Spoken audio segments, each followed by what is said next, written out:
meus amigos, que bom, estamos juntos novamente. Vamos fazer a leitura do livro Cirurgia Moral, capítulo 30. Observa teu comportamento. A psicologia é um instrumento valioso para o nosso aprimoramento espiritual. Usemo-la todos os dias, observando o nosso comportamento, alimentando os tesouros conquistados no reino da moral e substituindo os instintos inferiores por boas maneiras que a consciência educada no Evangelho aprova.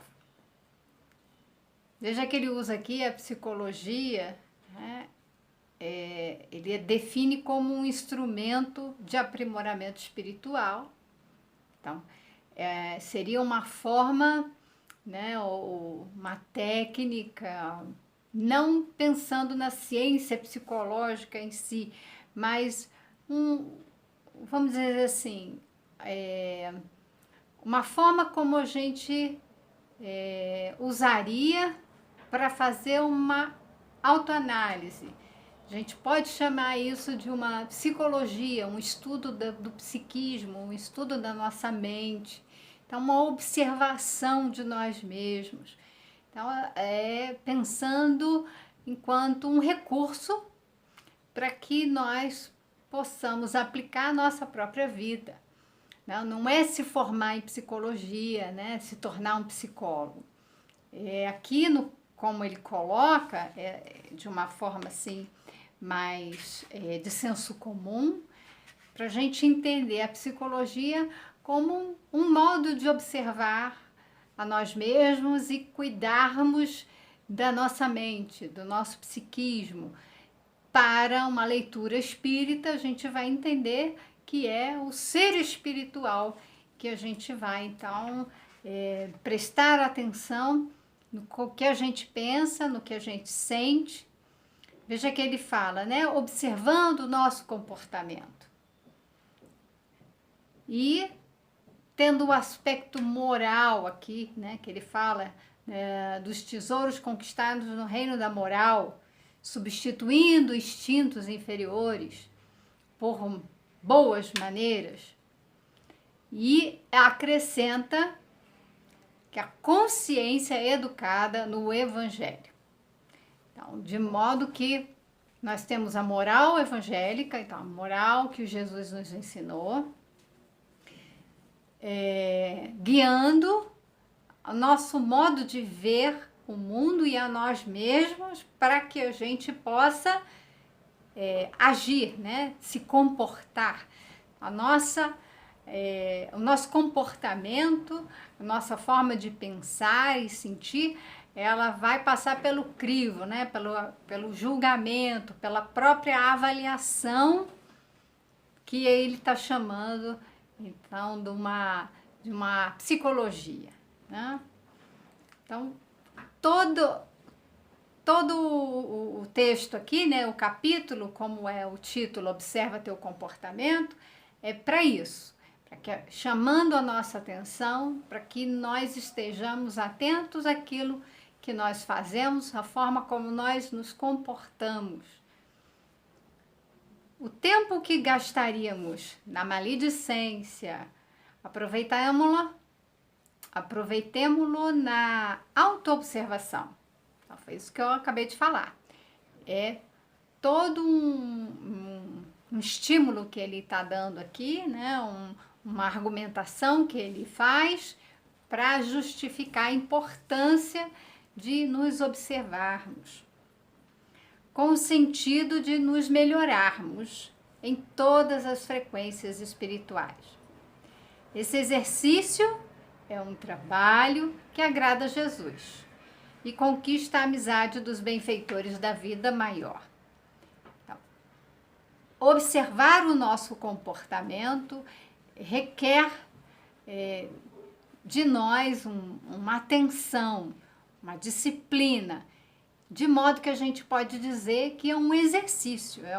Temos que fazer isso diariamente, a todo instante, estarmos atentos. Então, é algo que está compreendido quando Jesus falou: vigiai e orai.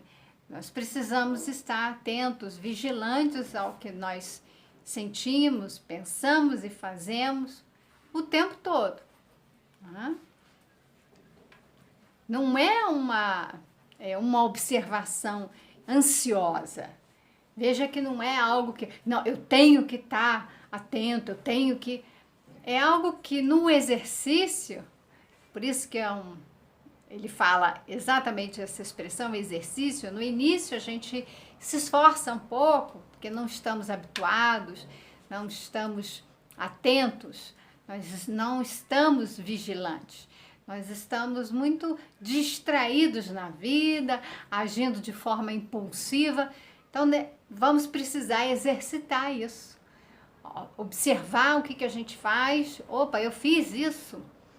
E o que foi que eu pensei? O que foi que eu senti para poder fazer isso? E nessa hora começar a ter atenção e ir exercitando, de modo que, com a prática, nós vamos estar atentos e vamos agir de forma consciente o tempo todo. Isso será natural em nós.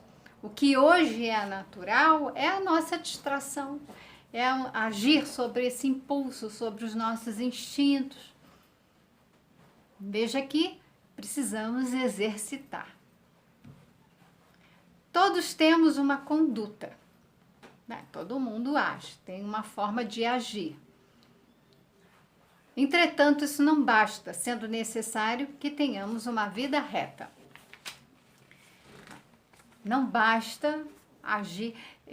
O que eu percebo muitas vezes, até no trabalho como psicóloga, que aí nesse trabalho, a gente observa o outro.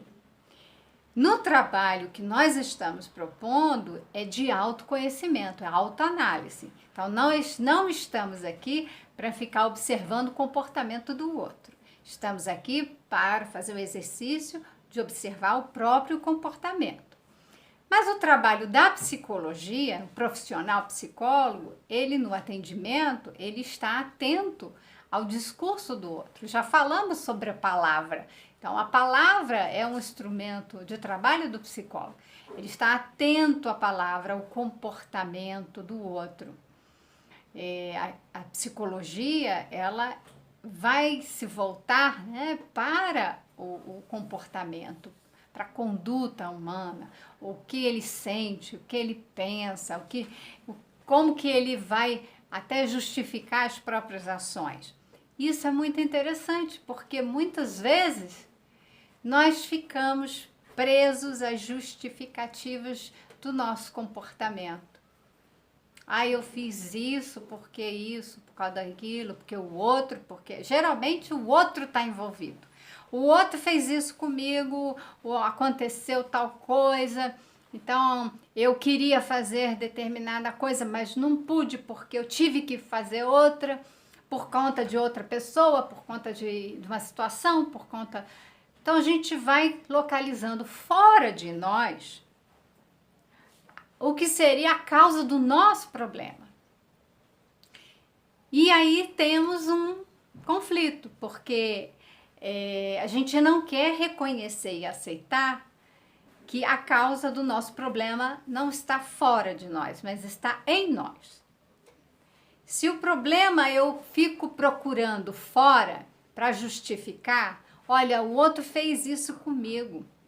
Eu estou dessa forma, eu estou triste, eu estou deprimido, eu estou ansioso, eu estou zangado, eu estou me sentindo humilhado, porque o outro me ofendeu, porque o outro me obrigou a fazer determinadas coisas, porque o outro me mandou embora do trabalho, porque o outro... Isso tudo nos afeta, não tenha dúvida de que nós vivemos no mundo, o mundo nos afeta.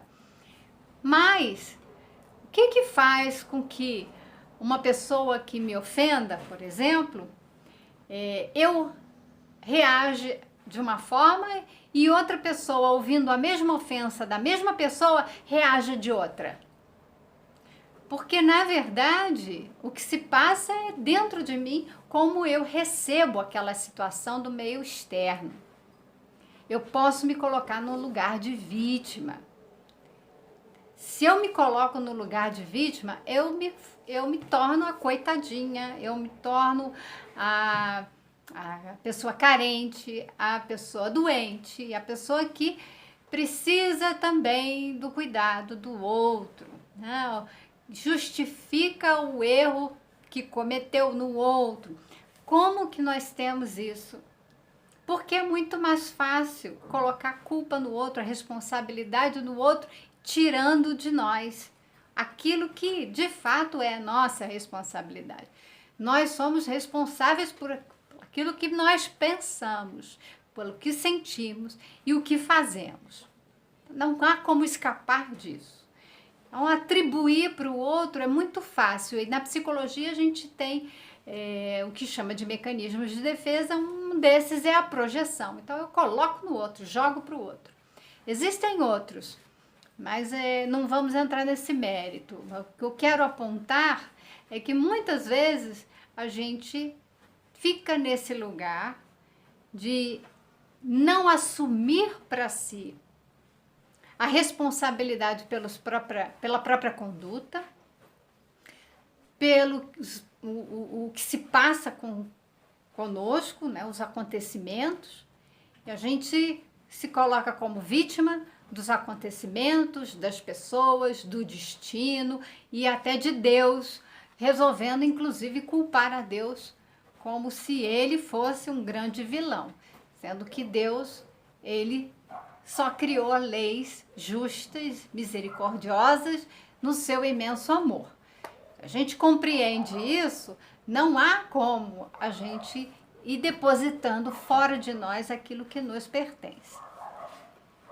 É um primeiro ponto muito importante dessa reflexão, que a gente precisa, então, se observar, entendendo que o que se passa conosco é criação nossa. Essa é a parte que nos toca fazer e esse empenho é nosso, por direito e por justiça, por ter nas marcas das nossas mãos o nosso próprio melhoramento.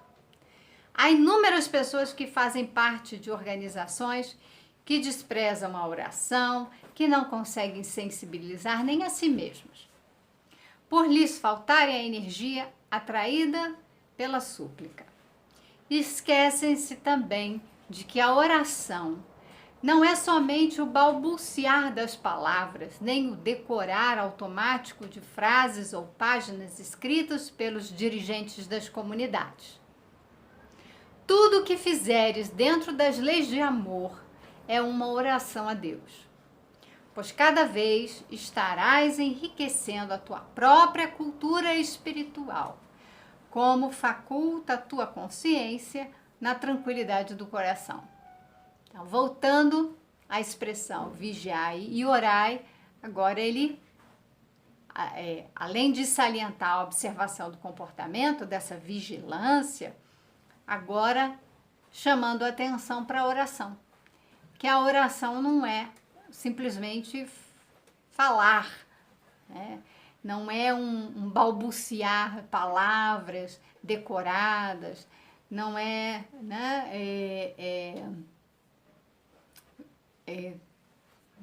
repetir, né, o que nos ensinaram, o que nós fizermos. Olha que bonito que ele coloca. Tudo que nós fizermos, e não é falar, né? A fala, a palavra é uma ação, mas incluindo todos os nossos gestos, todas as nossas ações, a nossa conduta, se ela está de acordo com a lei de amor, é uma oração para Deus. Deus não, ele não ouve, ele não tem ouvidos para ficar ouvindo palavras. Deus não é uma pessoa, a gente cria Deus à nossa imagem e semelhança, achando que Deus é uma pessoa e que tem os nossos defeitos também. Deus não é isso. Deus nos criou à sua imagem Então, nós vamos nos aproximar de Deus, né? Não é trazer Ele para uma figura humana, porque isso não é a realidade. Veja que Deus, então, Ele não tem um ouvido para a gente, muito menos sair gritando. Né? Existem lugares que a gente, de culto religioso, que grita. O culto, né, é feito na base da gritaria, como se as pessoas ali fossem surdas ou ainda como se Deus fosse surdo. Por que tanta gritaria? Se Jesus falou para a gente ir no silêncio orar. É no silêncio, é na meditação, é quando a gente deixa o coração falar e não a boca. Por isso que a oração está em todos os nossos atos. Por isso que a gente deve observar os nossos atos.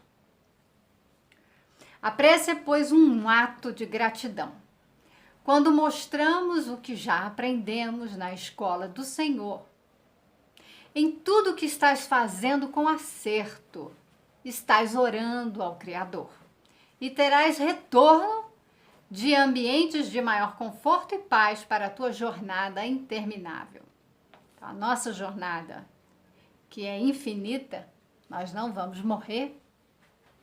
Veja que tudo que nós fizermos, estando aí em acordo com as leis de amor, é um ato de oração.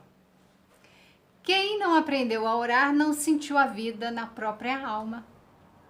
Também é uma colocação bastante poética, simbólica. Veja que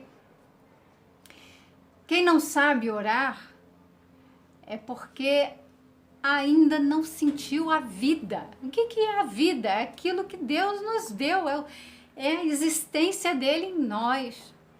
Então, nós não conseguimos sentir Deus em nós. Aquele que diz que não sabe orar, ele não entendeu ainda que não são palavras bonitas, que quando a gente vai orar em público, a gente está orando para Deus ou está orando para as pessoas ouvirem? Né? Então, a gente precisa fazer essa reflexão. A nossa conduta, né, ali naquele momento de orar em público, né, orar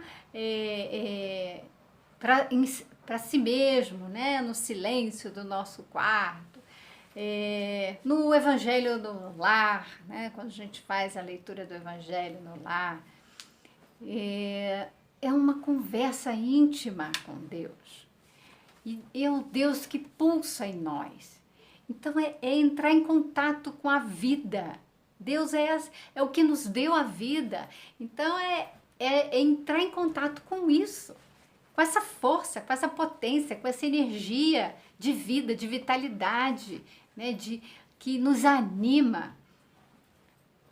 Quando a gente sente essa energia pulsando em nós, a gente está em contato com Deus e já está falando com Ele. Por isso que é tão bonito a Madre Teresa de Calcutá falar que quando ela orava, ela ficava em silêncio e Deus, ela ouvia Deus. E aí se dizia, né, se perguntou para ela, e o que Deus falava? Nada, ele ficava em silêncio, me ouvindo. O que você dizia para Deus? Nada, eu ficava em silêncio ouvindo. E é isso, a gente escuta com a alma, com o coração. A gente fala por esse mecanismo, pelas nossas ações.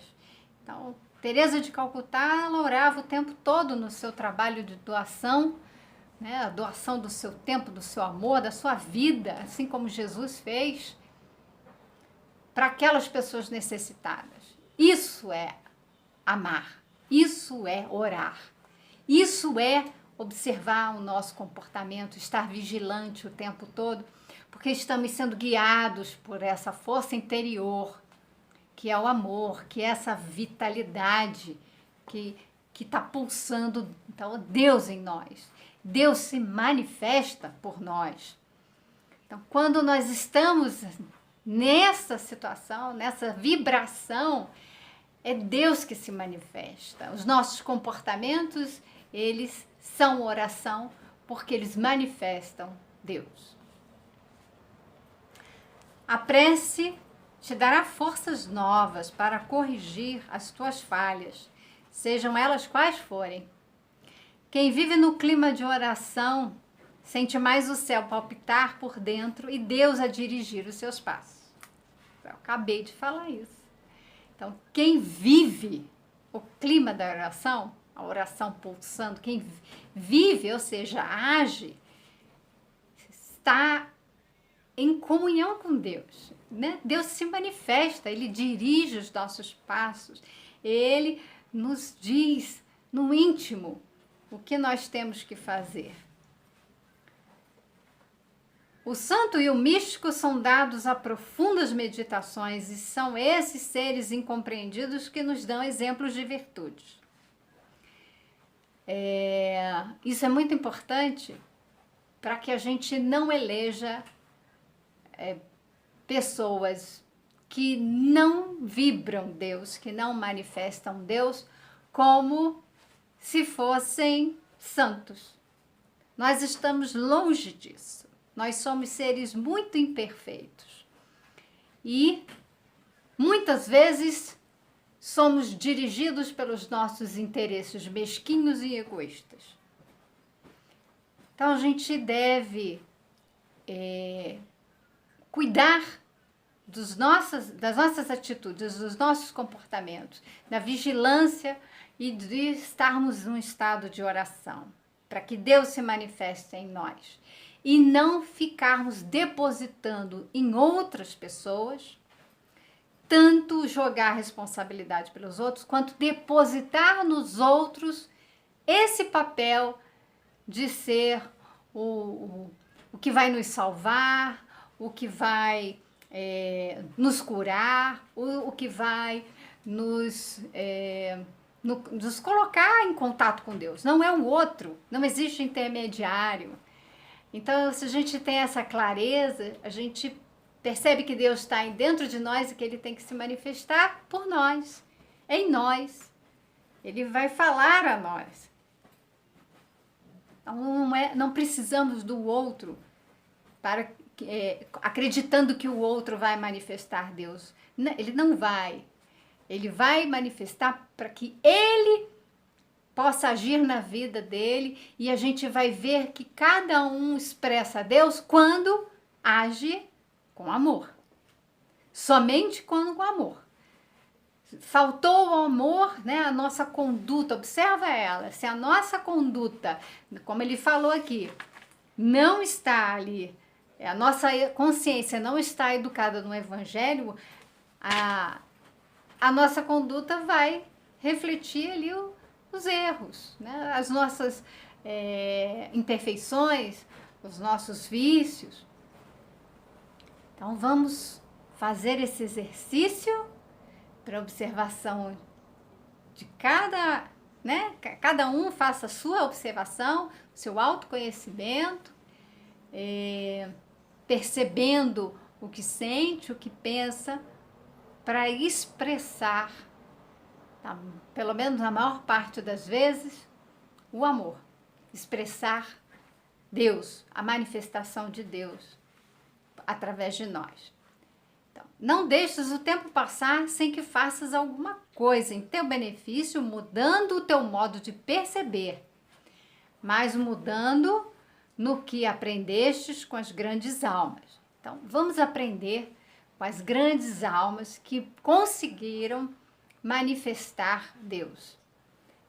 Eles fizeram enormes trabalhos, ainda que imperfeitos, ainda com as suas falhas, fizeram grandes trabalhos. A gente tem o modelo e guia, né, Jesus. Esse sim, com a sua perfeição moral, agiu de forma a ser o nosso modelo. Então, para a gente fazer o que Jesus fazia.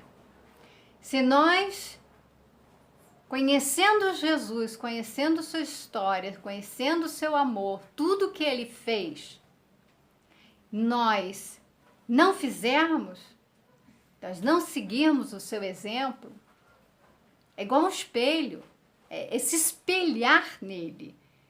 É olhar para Jesus, o que Jesus fez, e fazer igual, buscar fazer igual. É exatamente a palavra espelhar, e ser esse modelo para nós.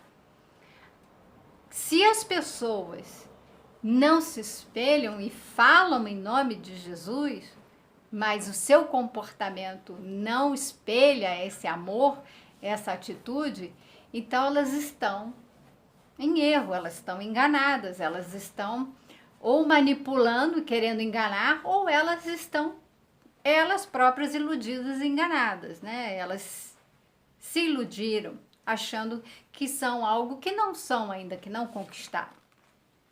Então veja que nós precisamos fazer isso conosco.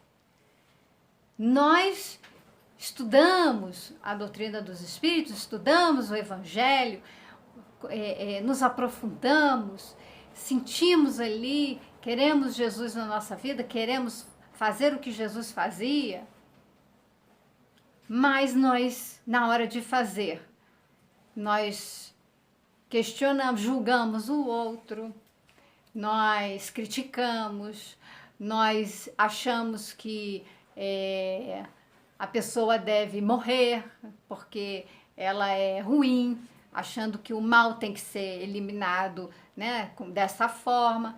Jesus, ele curava, ele amava e ele disse que veio para os doentes. E ele vivia entre as prostitutas e os pecadores e os pescadores também. Ele vivia entre os pobres, entre os humildes, porque ele sabia que ali ele ia ser acolhido, a sua doutrina de amor ia ser recebida. Né? E os que estavam no poder, que se colocavam no lugar, né, de representantes de Deus, foram esses que condenaram o nosso Mestre Jesus. Então veja que a gente precisa ter muito cuidado com as nossas posturas, a nossa conduta. Observa a si mesmo. Tá? Nós temos que observar o nosso comportamento. Eu estou fazendo o quê? Eu estou amando, perdoando, eu estou acolhendo, eu estou praticando a caridade, ou eu estou julgando, condenando, excluindo, eu estou criando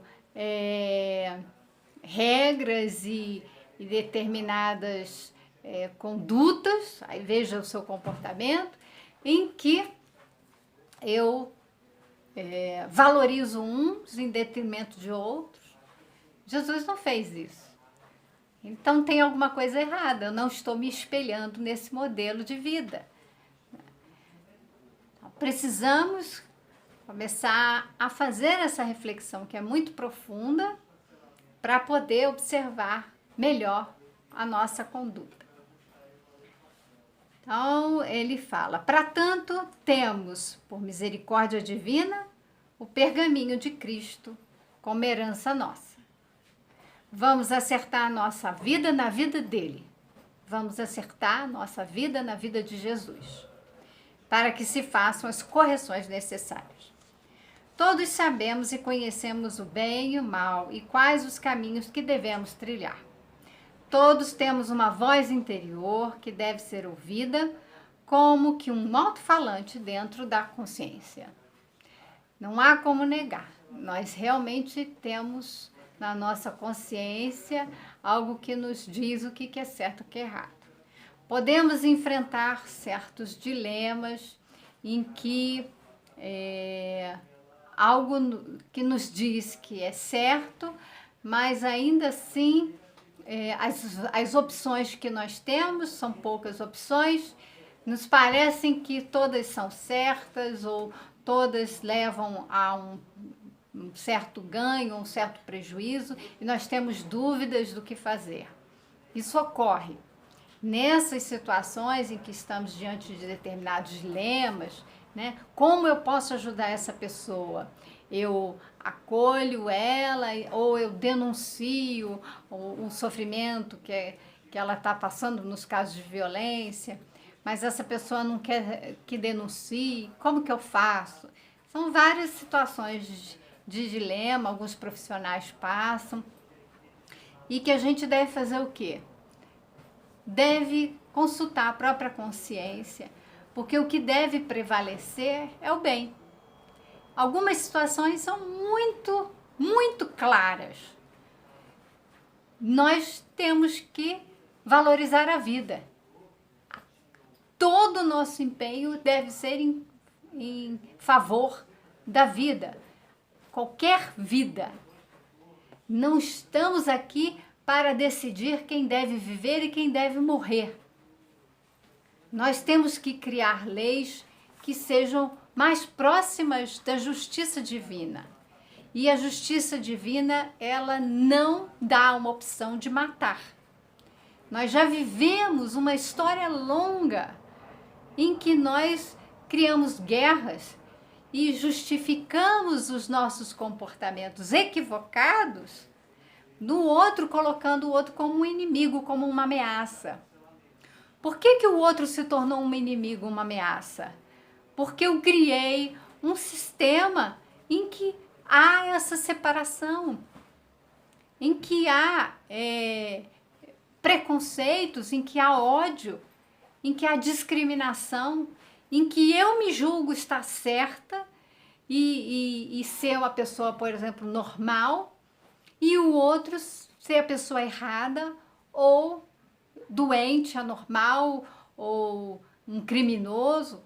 Eu faço essas separações, essas segregações, para justificar muitas vezes uma limpeza na sociedade. Eu vou retirar da sociedade. Então, isso foi feito, por exemplo, nos chamados asilos. E temos uma obra do Machado de Assis, O Alienista.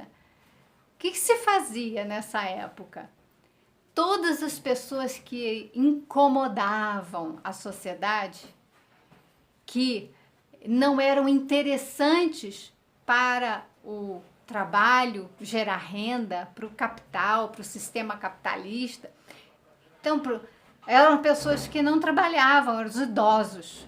Eles davam prejuízo, eles não trabalham, eles consomem pouco, eles não têm dinheiro. Joga no asilo se a família não tem como cuidar. As prostitutas, os viciados em drogas, todos esses incomodam a sociedade, que colocou determinados valores como sendo os corretos. Então, a prostituta, ela é alguém que afronta uma sociedade que é conservadora, que a mulher tem que ser recatada. Então, o que acontece? Jesus foi lá com a prostituta, ele transformou essas mulheres em mensageiras dos seus próprios ensinamentos. Veja que nós temos a vida de Maria Magdala. Ela se tornou uma pessoa que, tamanha transformação dela, ela foi tocada pelo amor de Jesus, que ela, que queria muito vivenciar esse amor, ela buscava esse amor, a transformação dela foi tão grande que foi ela quem viu Jesus após a crucificação. Ele apareceu primeiramente para ela. Ele ouvia todos com o mesmo amor, com a mesma intenção de educar, porque ele estava aqui para transformar as nossas vidas, transformar os nossos corações, despertar a nossa consciência. E justamente essas pessoas que querem ser acolhidas, né? Então, esses asilos, né, que viraram mais tarde hospitais psiquiátricos, eles acolhiam os loucos, né, e criminosos, todos esses que a sociedade queria se ver livre. E até hoje essa mentalidade persiste, como se a gente tivesse que se ver livres daqueles que nos incomodam, porque aqueles que nos incomodam, a gente não quer parar para pensar o que nos incomoda. não queremos observar o nosso comportamento de preconceito, de exclusão, porque isso nos incomoda. E o que nos incomoda é porque nós temos esses sentimentos de ódio, de indiferença, de egoísmo dentro de nós. Mas como que a gente vai fazer Deus se manifestar em nós se a gente não observar e não trabalhar essas emoções, esses nossos instintos, nossos posicionamentos ainda tão imperfeitos, para transformá-los e deixá-los que o amor nos guie? A gente precisa olhar para isso tudo. E é o que o livro falou desde o início. O Lancelin, ele alertou para o incômodo que é ter que falar sobre essas coisas. Porque nós vivemos um momento, e esse momento de pandemia, ele tem sido crucial para isso. Para que a gente mergulhe fundo em nós. Para que a gente possa se conhecer. E a gente vai encontrar ali muita coisa que nos incomoda, muitas coisas que nos fazem sofrer, mas que a gente não quer lidar, que a gente quer pôr para fora, quer pôr para cima dos outros, quer jogar no mundo, quer culpar os outros, porque a gente não quer sentir essa dor, a gente não quer dar de cara com a gente mesmo e com as nossas tantas imperfeições. Mas ainda somos assim. Nós temos na nossa consciência as leis divinas que nos dizem o que é o certo e o que é errado. Então a gente pode começar e deve começar a trilhar o caminho do bem. Se temos ouvidos de ouvir, Jesus fala isso após uma parábola, a parábola... Ai, agora me faltou. Qual era a parábola?